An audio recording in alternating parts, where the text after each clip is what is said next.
Properties of gases. Gases are easily compressed. When you look at a container of gas, those molecules will spread out to fill the container that they're in. So I can compress gases into a smaller volume. I cannot compress liquids or solids. There are 4 variables that are used to describe a gas: pressure, volume, temperature, and the number of moles. And we will relate these 4 variables into equations of state. Pressure is caused by gas molecules hitting the walls of their container. It depends on 2 factors: the number of molecules that strike the walls per unit time. So if I have more molecules, I will increase pressure.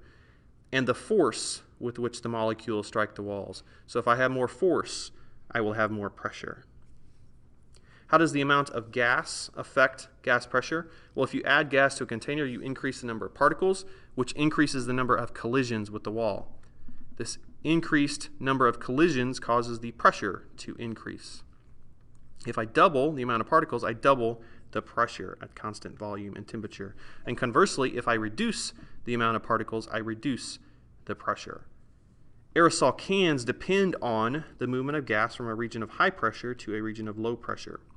If you look at an aerosol can, you have a gas space up here with a very high pressure initially. As that gas moves from an area of high pressure to low pressure by expelling the liquid, that is how an aerosol can works. Reducing the volume will increase the pressure. Volume and pressure are inversely proportional. So if I increase the volume, I decrease the pressure. So if you look at an example here, say we have some molecules of gas in this region of space, but then I decrease the volume, same number of particles, but I decrease the volume. What happens is they're hitting the walls of the container more often on this right diagram here. So they're hitting the walls more often. More collisions per unit time causes more pressure.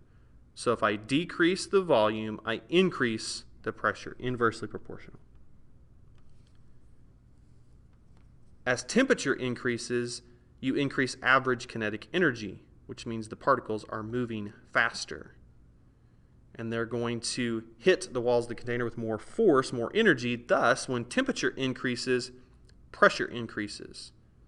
And when temperature decreases, pressure decreases. This is a direct proportionality.